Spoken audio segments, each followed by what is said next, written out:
खुशी की आधुनिक समझ बनाम बौद्ध दृष्टिकोण।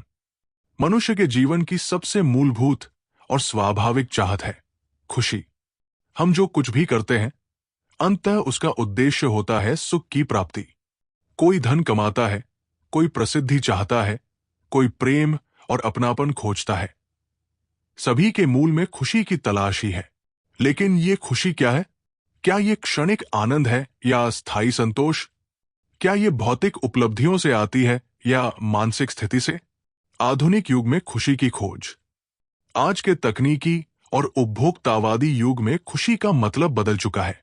सोशल मीडिया पर दिखने वाली जिंदगी, ब्रांडेड चीजें, विदेश यात्राएं, करियर की ऊंचाइयां, इन सबको अक्सर खुशहाल जीवन का प्रतीक माना जाता है। लेकिन क्या वास्तव में ये चीजें हमें भीतर से शांत और संतुष्ट बनाती हैं? आंकड़े बताते हैं कि जहां एक ओर भौतिक सुख सुविधाएं बढ़ रही है, वहीं दूसरी ओर तनाव, चिंता और अवसाद भी तेजी से बढ़ रहे हैं। बौद्ध धर्म की ओर दृष्टि। बौद्ध धर्म, जिसे सिद्धार्थ गौतम बुद्ध ने लगभग 2500 साल पहले प्रतिपादित किया, खुशी को एक बिल्कुल अलग दृष्टिकोण से देखता है। यह धर्म हमें बताता है कि संसार का प्रत्येक प्राणी दुख में है और इस दुख का मूल कारण हमारी इच्छाएं हैं। जब तक तृष्णा रहेगी, तब तक दुख बना रहेगा। बौद्ध दर्शन हमें सिखाता है कि सच्ची खुशी का स्रोत हमारे भीतर है, न कि बाहर की किसी वस्तु में। तुलनात्मक दृष्टि का महत्व। आज के संदर्भ में यह जानना बेहद महत्वपूर्ण है कि आधुनिक विज्ञान और समाज खुशी को कैसे परिभाषित करता है और बौद्ध धर्म इसमें क्या जोड़ता है या क्या सुधार प्रस्तावित करता है। ये लेख इसी दिशा में एक यात्रा है। दो विभिन्न दृष्टिकोणों का अध्ययन, तुलना और उनका समन्वय। आगे के भागों में हम विस्तार से जानेंगे। आधुनिक युग में खुशी की परिभाषा क्या है? बौद्ध धर्म सुख और दुख को कैसे समझाता है? क्या खुशी क्षणिक होती है या स्थायी बन सकती है? और हम अपने जीवन में दोनों दृष्टिकोणों से क्या सीख सकते हैं? 1. खुशी का आधुनिक चेहरा। आधुनिक समाज में खुशी की परिभाषा तेजी से बदल गई है। ये अब एक आंतरिक अनुभूति से अधिक एक बाहरी उपलब्धि बन गई है, जिसे दिखाना, मापना और प्रमाणित करना जरूरी समझा जाता है। मैं खुश हूं अब एक भाव नहीं, बल्कि एक छवि बन गई है। इंस्टाग्राम पोस्ट्स, महंगे गैजेट्स, छुट्टियों की तस्वीरें और सक्सेस स्टोरीज के जरिए आधुनिकता में खुशी का मतलब होता है अधिक पैसा कमाना, बड़ी नौकरी या बिजनेस, रिश्तों में रोमांच, मनोरंजन और त्वरित संतोष, सामाजिक मान्यता और सम्मान। लेकिन सवाल ये उठता है, क्या ये सब होने के बावजूद व्यक्ति भीतर से शांत और संतुष्ट रहता है?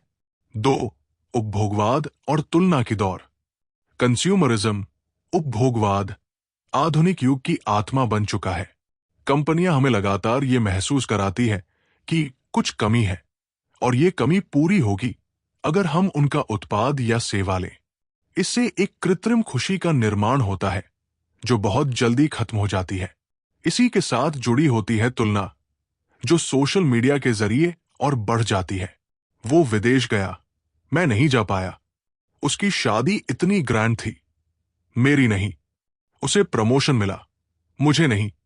ये तुलना हमें लगातार ये एहसास दिलाती है कि हमारी खुशी अधूरी है और ये अधूरापन कभी खत्म नहीं होता। 3. मनोविज्ञान की दृष्टि से खुशी। पॉजिटिव साइकोलॉजी, सकारात्मक मनोविज्ञान, आधुनिक विज्ञान की वो शाखा है जो ये जानने की कोशिश करती है कि खुशहाल जीवन क्या होता है। कुछ महत्वपूर्ण बातें। मार्टिन सेलिगमैन ने परमा मॉडल दिया। P. पॉजिटिव इमोशंस, सकारात्मक भावनाएं। E. एंगेजमेंट, पूर्णतः शामिल होना। R. रिलेशनशिप्स, सकारात्मक रिश्ते। M. मीनिंग, जीवन का अर्थ। अचीवमेंट, उपलब्धि की भावना। यह मॉडल बताता है कि सच्ची खुशी सिर्फ मौज मस्ती में नहीं, बल्कि उद्देश्यपूर्ण जीवन जीने में है। 4. त्वरित सुख बनाम गहन संतोष। आधुनिक संस्कृति इंस्टेंट ग्रेटिफिकेशन बढ़ावा देती है। भूख लगी, फूड ऐप खोलो, बोरियत, नेटफ्लिक्स ऑन करो। अकेलापन, डेटिंग ऐप चला लो। ये सब कुछ अभी और तुरंत चाहिए, लेकिन ये सुख स्थायी नहीं होता। दूसरी ओर मानसिक संतोष, आंतरिक स्थिरता और सच्चे रिश्ते धीरे धीरे बनते हैं, और यही दीर्घकालिक खुशी का आधार होते हैं। 5. विज्ञान और खुशी, मस्तिष्क के रसायन। आधुनिक विज्ञान ये भी बताता है कि खुशी एक जैव रासायनिक प्रक्रिया है। डोपामिन उपलब्धि और इनाम से जुड़ा है। सेरोटोनिन आत्मसम्मान और सामाजिक स्थिति से जुड़ा है। ऑक्सीटोसिन स्नेह और भरोसे से जुड़ा है। एंडोफिन व्यायाम और हंसी से जुड़े हैं। लेकिन अगर व्यक्ति सिर्फ इन रसायनों को सक्रिय करने के तरीकों के पीछे भागे, तो वो असंतुलित हो सकता है। इसलिए मानसिक संतुलन और स्थायी संतोष की तलाश भी जरूरी है। 6. क्या आधुनिक दृष्टिकोण में कोई अच्छाई है? बिल्कुल। आधुनिक मनोविज्ञान ने कई बातें उजागर की है। आभार, ग्रैटिट्यूड का अभ्यास, माइंडफुलनेस की शक्ति, रेजिलियंस यानी कठिनाई में भी खुश रहना, वर्क लाइफ बैलेंस का महत्व। ये सभी बातें बौद्ध दृष्टिकोण से भी मिलती जुलती हैं, जैसा कि हम आगे देखेंगे।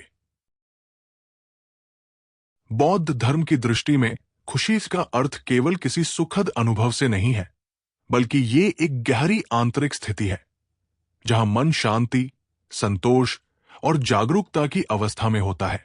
बुद्ध ने यह स्पष्ट किया कि जीवन का स्वाभाविक हिस्सा दुख है, और सच्चा सुख तभी पाया जा सकता है जब हम दुख के मूल कारण को समझकर उसका अंत करें। 1. 4 आर्य सत्य। बौद्ध धर्म का मूल आधार 4 आर्य सत्य है।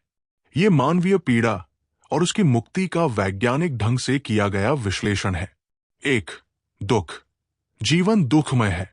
जन्म, मृत्यु, बीमारी, वृद्धावस्था, बिछड़ना, चाहकर भी न पा सकना, ये सब दुख के रूप है। 2. दुख का कारण। दुख का मूल कारण है तृष्णा, इच्छाएं, मोह, लालसा। जब हम किसी वस्तु, व्यक्ति या स्थिति से अधिक जुड़ जाते हैं, तब दुख का बीज बोया जाता है। 3. दुख का निरोध। यदि तृष्णा को समाप्त किया जाए, तो दुख भी समाप्त हो सकता है। यही निर्वाण की अवस्था है, जहां कोई चाह, कोई पीड़ा नहीं होती। 4. दुख निवारण का मार्ग। मागा इस दुख से मुक्ति पाने के लिए बुद्ध ने अष्टांगिक मार्ग, एटफोल्ड पाथ, बताया। अष्टांगिक मार्ग, द नोबल एटफोल्ड पाथ। बुद्ध ने सुख की प्राप्ति के लिए 8 बातों का अनुशासन बताया। 1.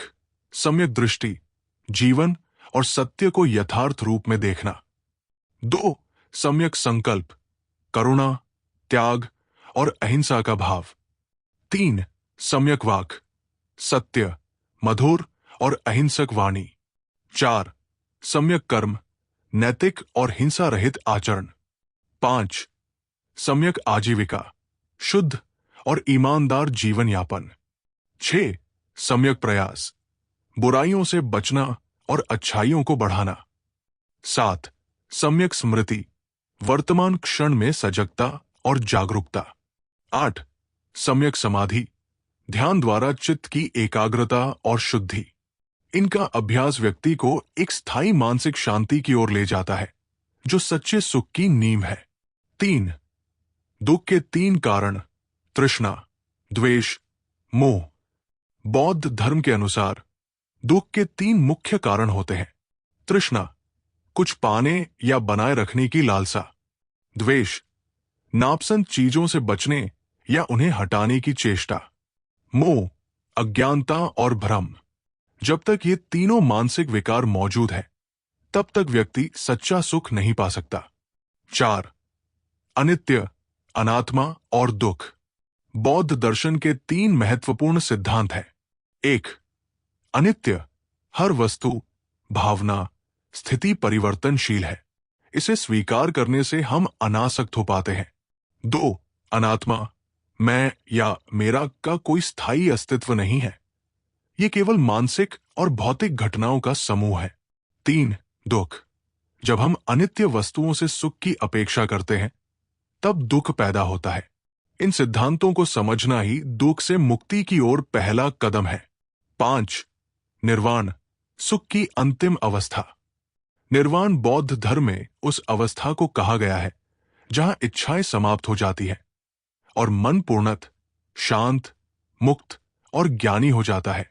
ये कोई स्वर्ग या जादुई जगह नहीं, बल्कि एक मानसिक अवस्था है जहां कोई दुख, मोह या अहंकार शेष नहीं रहता। 6. बौद्ध दृष्टिकोण की विशेषताएं। खुशी बाहर से नहीं, भीतर से आती है। सुख का आधार है जागरूकता और करुणा। इच्छाओं को नियंत्रित करके ही स्थायी आनंद पाया जा सकता है। ध्यान, नैतिकता और विवेकपूर्ण दृष्टिकोण इसके मूल है। अब तक हमने देखा कि बौद्ध धर्म जीवन को यथार्थ रूप में देखने की बात करता है और दुखों के मूल कारणों को मिटाकर स्थायी शांति की ओर ले जाता है। तो दोस्तों, आपने देखा कि कैसे आधुनिक सोच खुशी को बाहरी चीजों में खोजती है, जबकि बुद्ध ने हमें भीतर झांकने को कहा। अगले भाग में हम जानेंगे कि बौद्ध ध्यान और मनोविज्ञान कैसे एक साथ चलते हैं। तो जुड़े रहिए। भाग 2 जरूर देखें।